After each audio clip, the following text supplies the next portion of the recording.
Avrupa همه نوا وی شریدایه، امریکا نوا وی شریدایه، انگلترا نوا وی شریدایه، روسیا نوا وی شریدایه. یک تبلیغی شرید نبیه نمای ایران جی تبلیغیه. جبر بیجی سر شر سیامنیه جیانش رو دست پیکریانه. لرجالات ناوین شرکت نکرده. جبونا ما شر سیامنیه جیانه هبه چیه تو نبه چیه. امجگونا و شردان. Dibêkeş ku derê digirî yani çavkaniya te çi tusa te dibêjî? Tu dibêjî ji ber ku belkî te yî dibêjin yani emrê te bi şerra derbas bûye yani gelo. Yani begüman yen ki rojalata navinin emre hemi kesi nava şeru pevçunanda derbas biye. Demek ki hem dinerin hegemonin dünyayı hemid nava vi şeride bağaya ki ciddi girin. Yek çeka dedin, yek çeka desin, yek çeka de froşin, yek bivan çeka, yekan yek de nava şerdanın, yek embejin de aliye siyasi da, duvarı siyasi da ali gire devlet ekidekin cibrevi kasıcı.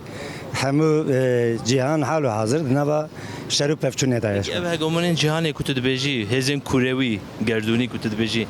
Çima hewqasar Kurdistanê giring dibînin Kurdistan destê hemûyan da axa Kurdistanê daye û şerê ser Kurdistanê daye.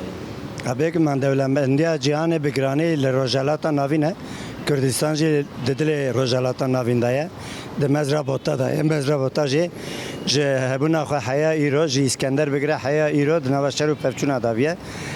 Sebebek Kurdistana ve şer û pevçûna da ye jî devlemendiyê Kurdistan'ın devlemendiye mezrabotanın devlemendiye rojalata navînin heya cihana ve ez bawerim evê şer û pevçûnên rojalata navîn û yê Kurdistanê jî evê bidomin.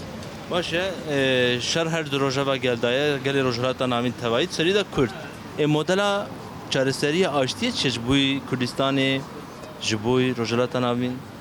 Çar nijat bê şer û pevçûn jiyana xwe bidomîne ev ê şerê rojalata navîn bixede. Ew bawerim. Heya Modelekî esasîn modelekî bingehîn ji rojhilata navîn re lazim e ku şer biqedin. ya ji bûna ya yani çareserî li gora me pir pêkan ne lêk em bêjin yekîtiyekî weka Ewropa yekîtiyekî weka Rusya yekîtiyekî weka Amerîka ku ji eyaleta çê dibe li virajê bata damezrandinê dibe ku bibiya çareserî. Demokratik biya, her gel ji xwe re biya, xweser biya.